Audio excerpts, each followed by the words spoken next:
अरे नेहरू जी चले गए, नेहरू जी को जो करना था वो कर गए, और नेहरू जी ने जो देश के लिए किया वो देश के लोगों को याद है।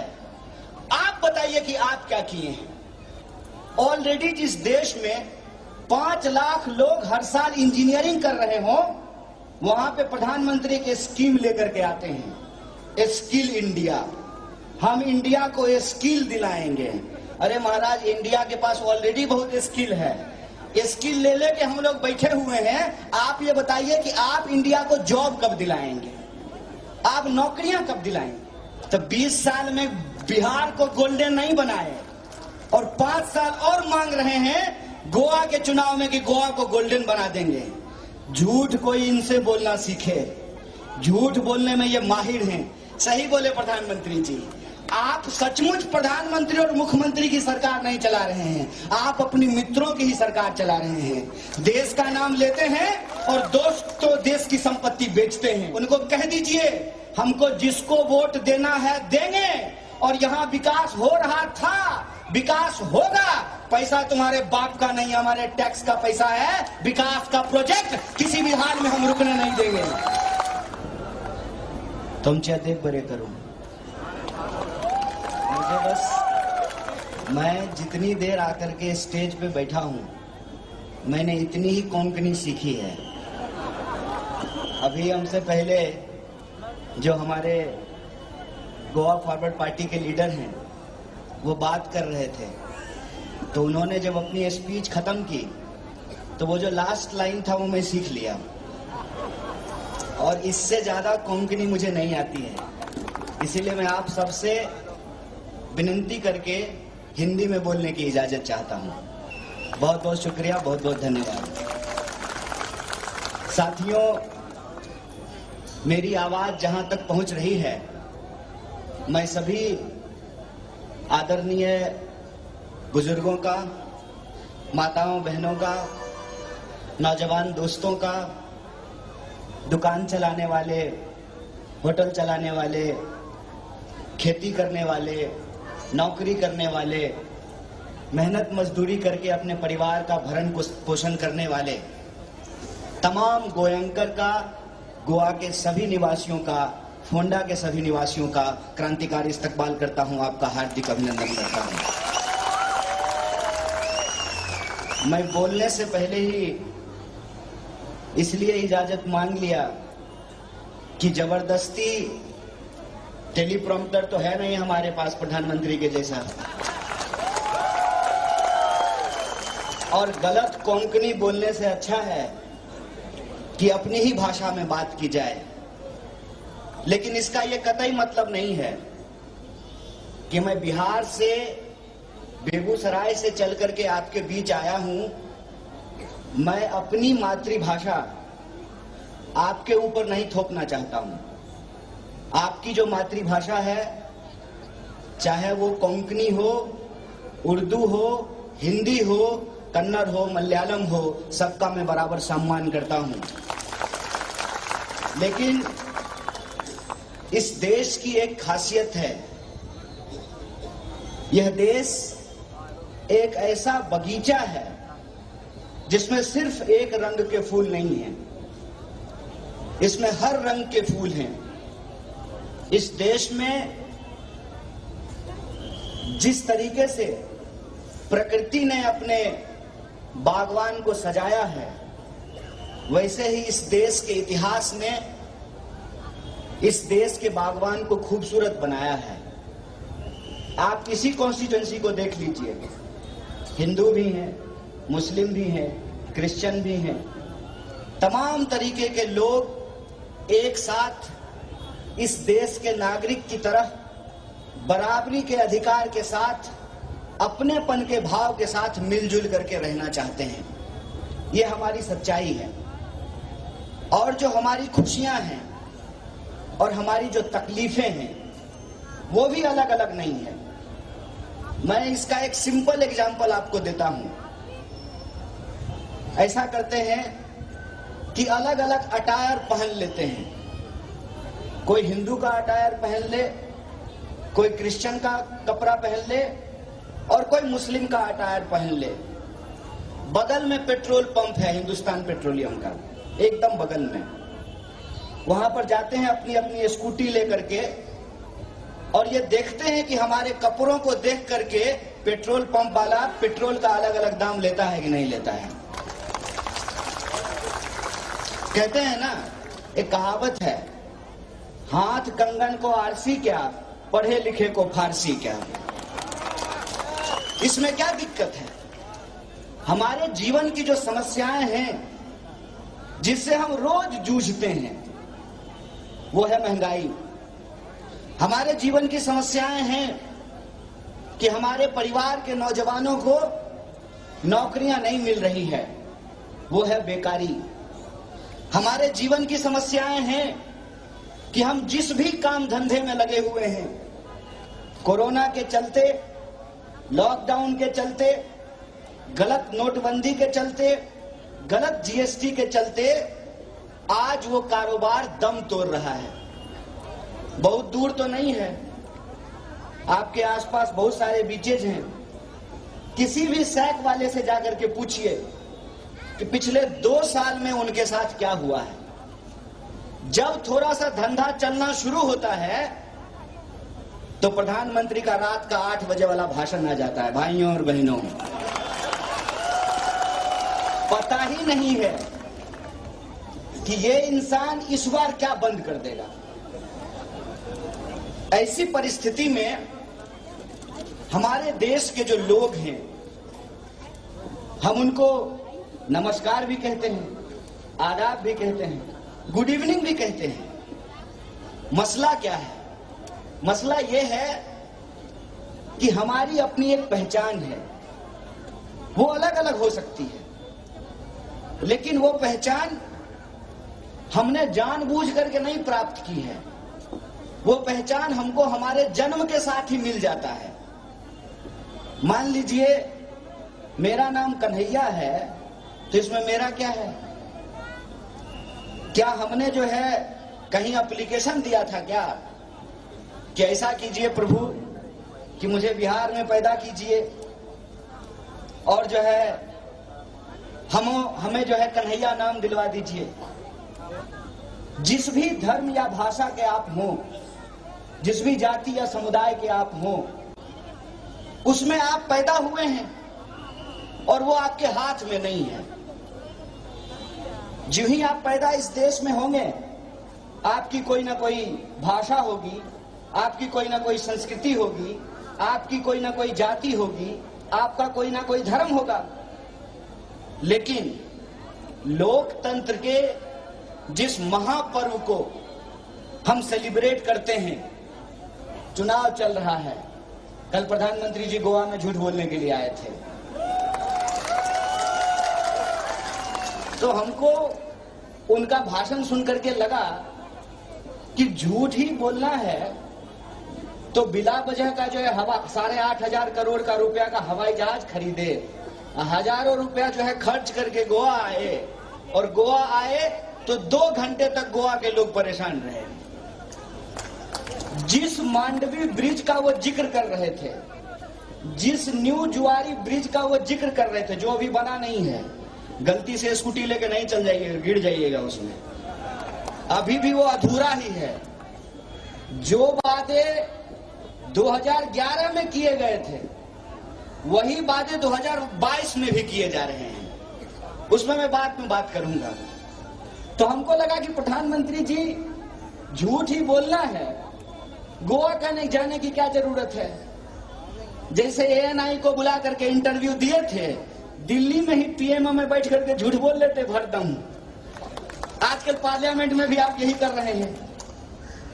मैं उस पूरे भाषण में एक जो सबसे इंटरेस्टिंग चीज है वो आपसे साझा करना चाहता हूं। मैंने अपने राज्य का नाम लिया, अपने जिले का नाम लिया।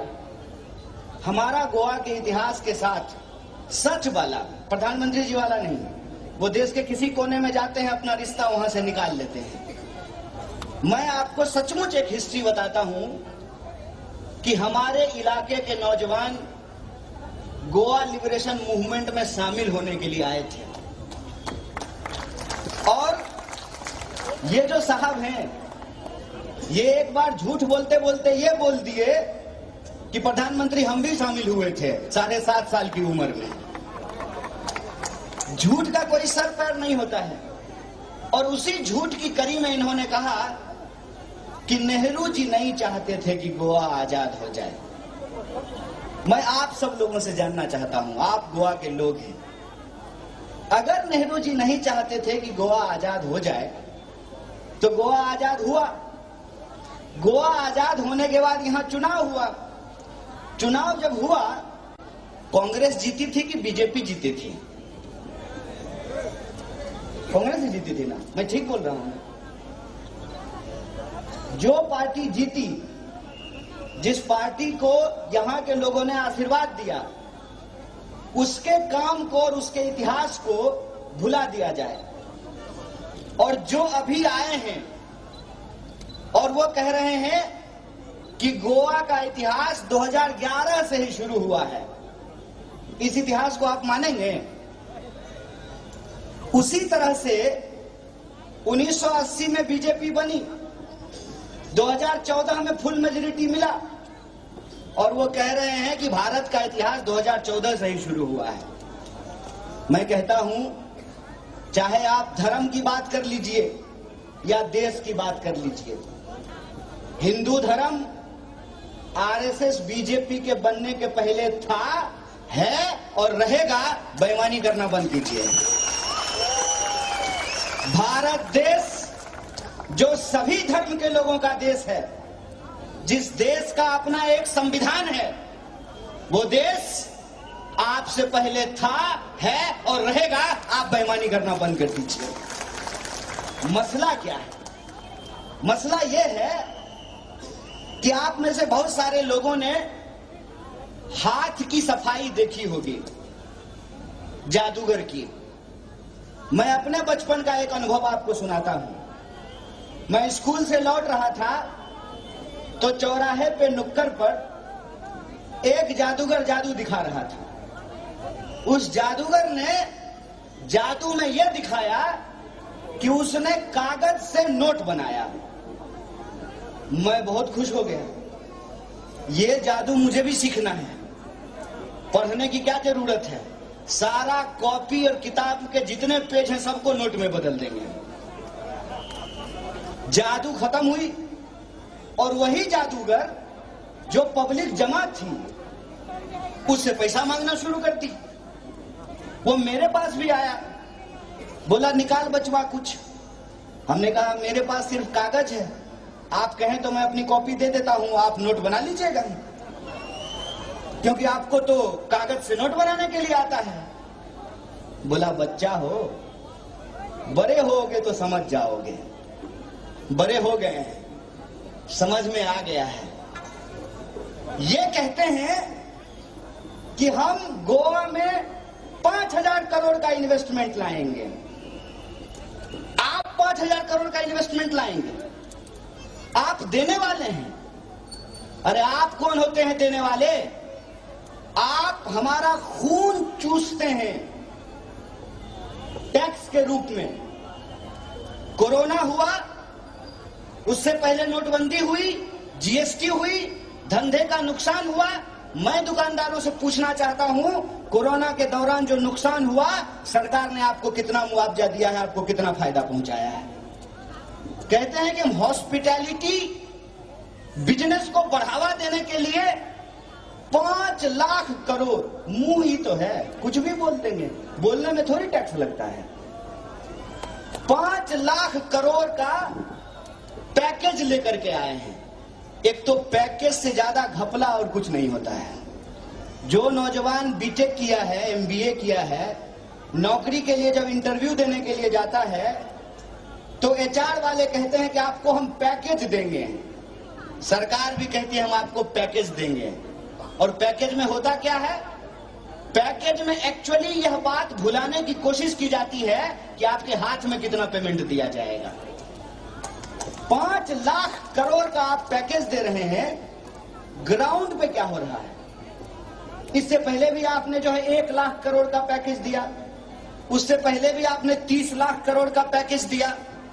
मैं ईमानदारी से आप लोगों से पूछना चाहता हूं, पिछले 2 सालों के भीतर आसमान छूती हुई महंगाई हम जूझ रहे हैं। और जब किसी बीजेपी के वर्कर से पूछिएगा कि भाई पेट्रोल और डीजल इतना महंगा क्यों हो गया है, कहता नहीं नहीं तुमको समझ में नहीं आता है, मोदी जी देश के लिए बहुत अच्छा काम कर रहे हैं। जो भी सवाल पूछें उसके जवाब में भाजपा वाले यही कहते हैं। उनसे पूछिए कि हमारे खाते में 15 लाख रुपया क्यों नहीं आया, काला धन वापस क्यों नहीं आया, सारे भ्रष्टाचारी जेल में क्यों नहीं गए, बेरोजगारी क्यों नहीं घटी, किसानों की आमदनी क्यों नहीं बढ़ी।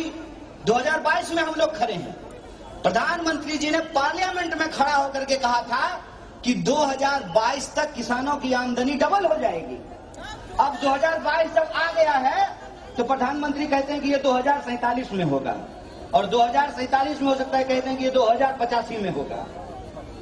ये लगातार जो है झूठ बोलते जा रहे हैं। उनके समर्थक से आप प्रश्न कीजिए तो कहेंगे नहीं तुम लोगों को समझ में नहीं आता हो, तुम लोग सरकार के विरोधी हो इसीलिए तुम समझते नहीं हो। मेरी एक भाजपा समर्थक दोस्त है, हर सवाल के जवाब में जब वो कहती थी ना, हम बोले देखो बहन, हमको लगता है कि हम नहीं समझ पा रहे हैं, तुम खूब समझते हो, और मैं भगवान से दुआ मांगता हूं कि तुमको नरेंद्र मोदी जैसा पति मिल जाए। गुस्सा हो गई क्योंकि बात सच्चाई पे आ गई। वो समझ गई ये तो हमको जसोदाबिन बनाने के चक्कर में है। जो घर का नहीं हुआ वो देश का होगा। जुबान चलाने और देश चलाने में फर्क होता है। 7 साल से आप प्रधानमंत्री हैं, 8वां साल शुरू हो गया है।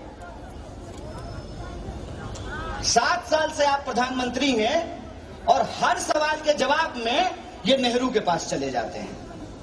अरे नेहरू जी चले गए, नेहरू जी को जो करना था वो कर गए, और नेहरू जी ने जो देश के लिए किया वो देश के लोगों को याद है। आप बताइए कि आप क्या किए हैं। ये चाहते हैं कि देश के लोगों के जो बुनियादी सवाल हैं, रोजी रोटी, कपड़ा, मकान, शिक्षा, स्वास्थ्य, सड़क, बिजली, पानी, इस पे बात नहीं हो। जब भी चुनाव हो तो इसको ये जबरदस्ती धर्म पे ले जाने की कोशिश करते हैं। जब भी किसी भी राज्य में चुनाव हो तो आप देखिए कि ये अपने खरीदे हुए टीवी चैनल के माध्यम से कोई ना कोई विवाद खड़ा करके देश की जनता को गुमराह करने की कोशिश करते हैं। और जो वादा इन्होंने खुद किया था, ऐसा तो नहीं है ना कि बीजेपी का घोषणा पत्र नेहरू जी छपवा के बंटवा देते हैं, ऐसा तो नहीं है ना। भाजपा के लोग जो आपसे वोट मांगने के लिए आ रहे हैं तो उसका घोषणा पत्र तो बीजेपी ही छपवाई है ना, कहीं कांग्रेस के लोग तो नहीं छपवा करके बंटवा दिए हैं भाजपा के नाम से। प्रधानमंत्री जो भाषण देते हैं वो तो भाजपा ही लिख के देता होगा ना। ऐसा तो नहीं है कि प्रधानमंत्री का भाषण कांग्रेस वाले बदल देते हैं।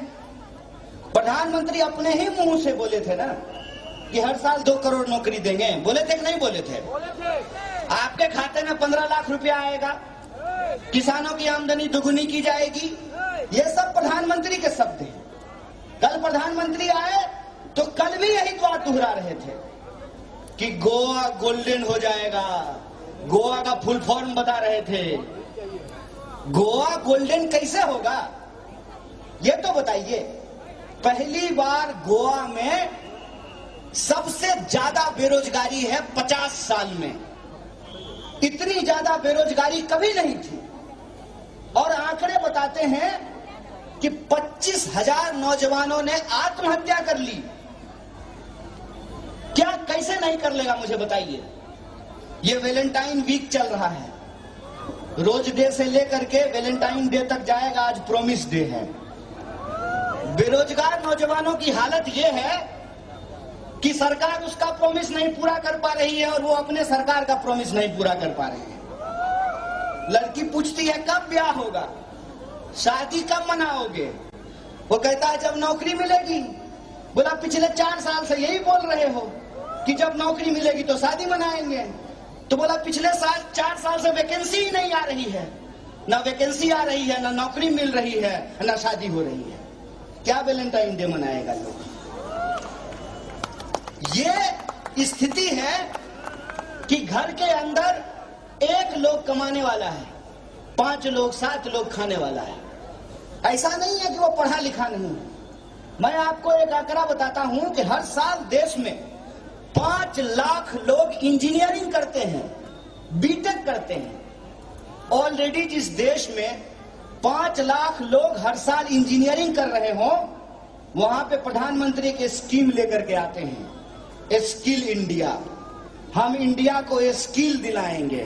अरे महाराज, इंडिया के पास ऑलरेडी बहुत स्किल है। स्किल ले लेके हम लोग बैठे हुए हैं। आप ये बताइए कि आप इंडिया को जॉब कब दिलाएंगे, आप नौकरियां कब दिलाएंगे? जॉब की हालत यह है कि सरकारी सेक्टर में कोई स्टेट ऐसा नहीं है, गोवा को छोड़ दीजिए क्योंकि यहां कुल पॉपुलेशन ही 15 लाख है। हर स्टेट में 5 लाख 10 लाख पोस्ट खाली है, सरकार उस पर वैकेंसी नहीं निकालती है। अगर गलती से वैकेंसी निकल जाए तो एग्जाम नहीं लेती है। एग्जाम अगर हो जाए तो क्वेश्चन पेपर लीक हो जाता है। आपने देखा होगा कि हमारे देश की पुलिस जो हमारे ही टैक्स के पैसे से वेतन लेती है, और हमारे देश घर के बच्चे जब नौकरियों के लिए सड़क पे उतरते हैं तो उनके ऊपर डंडा चलाती है। आपने देखा होगा कि इस देश के भीतर किसान सड़क पे बैठ करके 1 साल तक इंतजार करते रहे, प्रधानमंत्री के मुंह से एक शब्द नहीं निकला। और जब उत्तर प्रदेश और पंजाब का चुनाव आया तो प्रधानमंत्री माफी मांग करके किसान बिल वापस करा दिए। मैं कहता हूं कि भाजपा को किसी भी प्रकार से सिर्फ चुनाव जीतने से मतलब है। इसीलिए वो चाहते हैं कि चुनाव के अंदर लोगों के सवाल गायब हो जाएं और समाज का धर्म के आधार पर पोलराइजेशन किया जा सके, धर्म के आधार पर ध्रुवीकरण किया जा सके। मैं होंडा की एक एक जनता से, भाइयों से, बहनों से, नौजवानों से ये अपील करना चाहता हूं कि 5 साल में एक बार चुनाव होता है, इस मौके को गवाइए मत। जब आप सड़क पार कर रहे होते हैं उस वक्त आपका दिमाग अगर कंफ्यूजन में होगा तो एक्सीडेंट हो जाएगा। आप किसी चौराहे पे पहुंचे हैं, आपको लेफ्ट घूमना है कि राइट घूमना है, इसका अगर आप निर्णय नहीं कर पाएंगे तो एक्सीडेंट कर जाएगा। 5 साल के बाद इलेक्शन हो रहा है, इसीलिए मैं खास करके अपने नौजवान दोस्तों से अपील करना चाहता हूं, अपने दिमाग में कोई कंफ्यूजन मत रखिए और आप ये नहीं सोचिए कि कांग्रेस पार्टी हमारे लिए क्या नहीं की। आप ये सोचिए कि 2011 से कांग्रेस पार्टी पावर में नहीं है। लगातार बुनियादी सवालों को लेकर के हम लोग सड़कों पे उतर रहे हैं। हम आपसे आपका साथ चाहते हैं, हम आपसे आपका साथ चाहते हैं कि ये लड़ाई हमारे भविष्य की लड़ाई है। और आपको मैं सिर्फ ये अपील नहीं कर रहा हूं कि आप वोट कीजिए, मैं आपसे कह रहा हूं आप वोट कीजिए ही कीजिए, आप हमारा सपोर्ट भी कीजिए, क्योंकि हमारी लड़ाई इस देश में डेमोक्रेसी को बचाने की लड़ाई है। और डेमोक्रेसी की ये लड़ाई सिर्फ एक पार्टी की जिम्मेवारी नहीं है, एक संगठित समाज के तौर पर, जो समाज हम सबका है, हिंदुओं का है, मुसलमानों का है, सिखों का है, ईसाइयों का है, उस समाज के नागरिक के तौर पे आप हमारा समर्थन कीजिए। आप घर घर जाइए और अपने सवालों को लेकर के लोगों को बताइए। आज जो हमारे समस्याएं हैं उन समस्याओं के बारे में बात कीजिए, और जो हमारे बुनियादी सवालों को गुमराह करने की कोशिश करते हैं उनको पर्दाफाश कीजिए। और गोवा के बारे में जो झूठ बोला गया है प्रधानमंत्री के द्वारा, उस झूठ का पर्दाफाश कीजिए और बताइए कि पिछले 10 सालों में बीजेपी ने कांग्रेस इस देश के अंदर सिर्फ कांग्रेस को गाली देने के अलावे क्या काम किया है, समाज को बांटने के अलावे क्या काम किया है, धार्मिक झगड़े लगाने के अलावे क्या काम किया है। और ये प्रश्न पूछिए कि कहां है नौकरी, कहां है बिजनेस, कहां है विकास। विनाश की गंदी नाली को ये विकास की गंगा बता रहे हैं। ये कह रहे हैं कि हम गोवा को गोल्डन बनाएंगे। प्रधानमंत्री जी, मैं ऐसे स्टेट से आता हूं जिस स्टेट में 20 साल से बीजेपी की सरकार है। कितने साल से? 20 साल से। और आप सब गोवा के लोग हैं।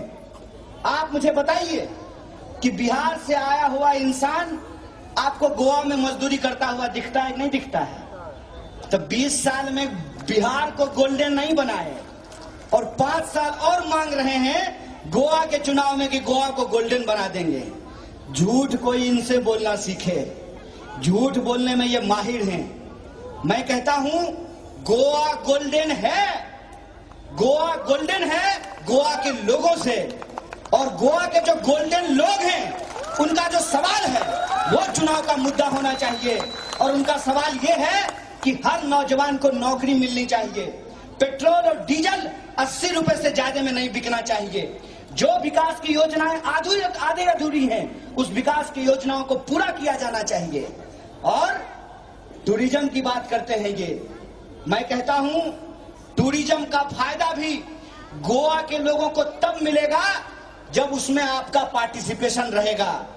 वरना न्यू जुआरी ब्रिज बनने दीजिए, थैला भर भर के व्यापारी आएगा और जबरदस्ती गुंडों के बदौलत आपको आपके घर से निकाल करके आपका जमीन जबरदस्ती खरीद करके ले जाएगा।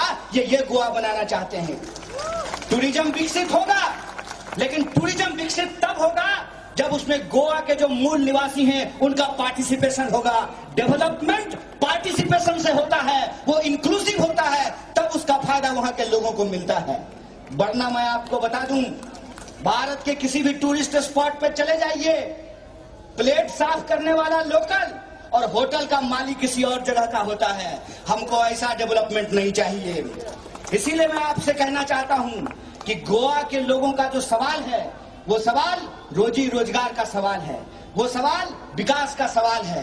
और ये रोजी रोजगार और विकास का सवाल तभी पूरा होगा जब फियरलेस होकर के हम अपनी जिंदगी को जी सकते हैं, अपने अधिकारों का एक्सरसाइज कर सकते हैं।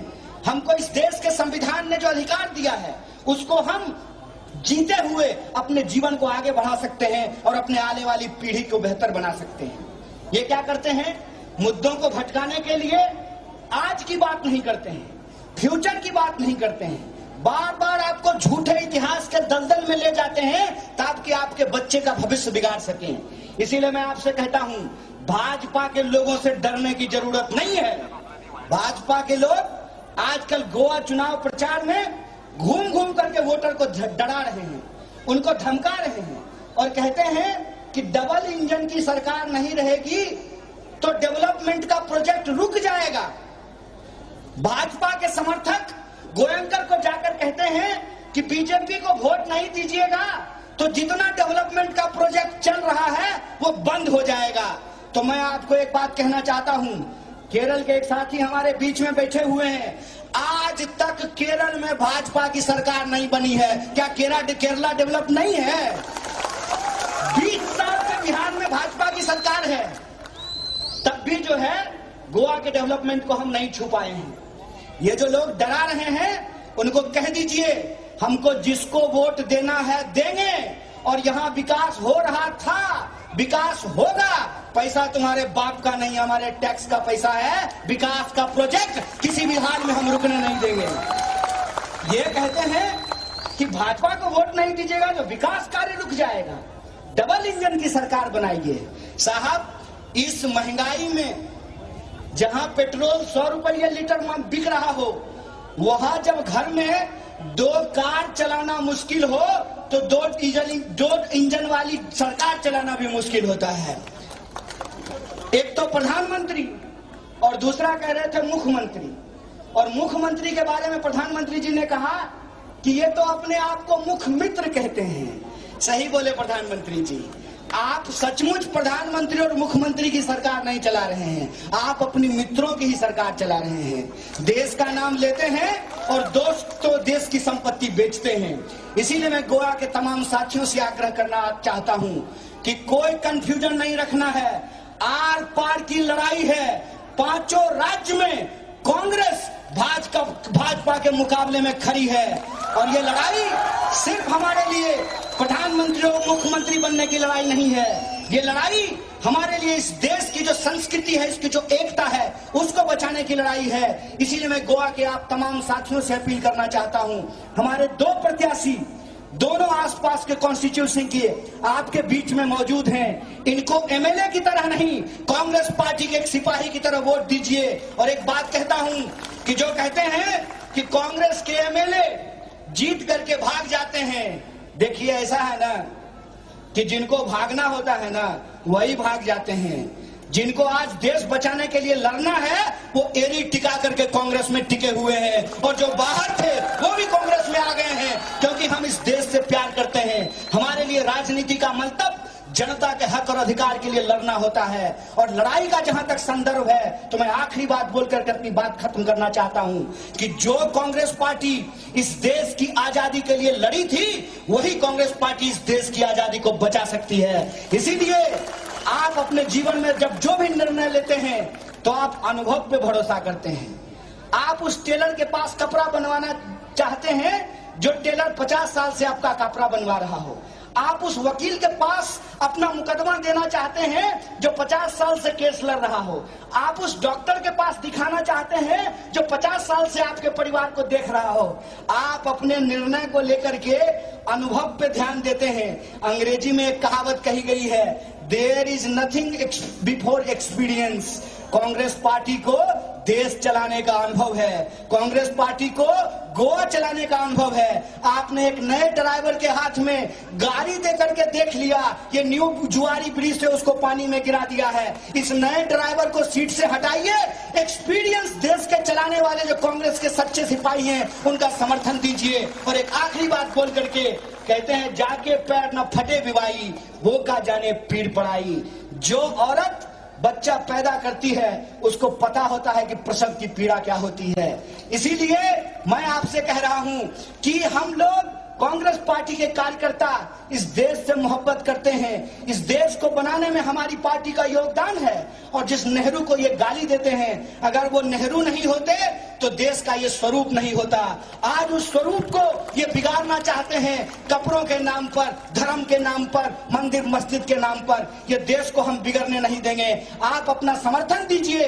गोवा से एक संदेशा पूरे भारत को दीजिए कि भारत सबका था, है और सबका रहेगा। इसी आशा और विश्वास के साथ कि आपका समर्थन हमको मिलेगा, आप तमाम लोगों का शुक्रिया अदा करता हूं। शुक्रिया। इनकलाब जिंदाबाद, हमारी एकता जिंदाबाद, गोवा की जनता जिंदाबाद।